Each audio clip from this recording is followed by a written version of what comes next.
आपण डेब्रीज भरारी पथक जे आपल्याकडे आहे ते ठिकठिकाणी पडलेलं डेब्रीज उचलून घेऊन जातं.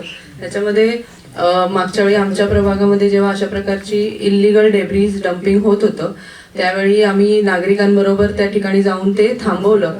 त्यावेळी काही नागरिक जे बाहेरच्या देशामध्ये राहत होते आणि वेगळ्या वेगळ्या कंट्रीजमधून आलेले आहेत त्यांनी काही आम्हाला प्रश्न विचारले. म्हणजे एक नियंत्रण आपलं आहे पालिकेचं जे सार्वजनिक ठिकाणी आहे आणि ज्या प्रायव्हेट स्पेसेस आहेत तिथे ते लोक स्वतः प्रोव्हिजन करतायत आणि ते उचलून कुठे नेऊन टाकतायत ह्याच्यावरती कंट्रोल करणं आपल्याला फार अवघड आहे. त्याच्यामुळे आपल्याला पुन्हा भरारी पथक नेमावं लागलंय जे त्यांच्या मागे मागे फिरतंय की इथे टाकू नका तिथे टाकू नका, त्यांच्या गाड्या जप्त करा.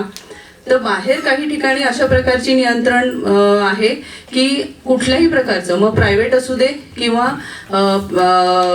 आपल्या सार्वजनिक ठिकाणी असू दे अशा प्रकारे पडलेलं जे डेब्रीज आहे त्या डेब्रीजसाठी आपल्या महानगरपालिकेची एक नियमावली आहे. त्या नियमावलीप्रमाणे त्यांचे नंबर दिलेले असतील, ते कॉन्ट्रॅक्टर नेमलेले असतील एरिया वाईज आणि ते लोक त्या ठिकाणचं प्रायव्हेट असेल किंवा सार्वजनिक ठिकाणचं असेल दोन्ही ठिकाणचं डेब्रीज उचलून ठरलेली जी ठिकाणं आहेत त्याच ठिकाणी नेऊन ते डेब्रीज टाकतील.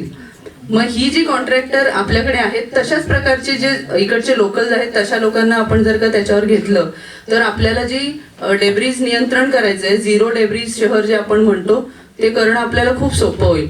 तर अशा प्रकारची काही नियंत्रण नियमावली आपल्याला करता येईल का त्याच्यामध्ये?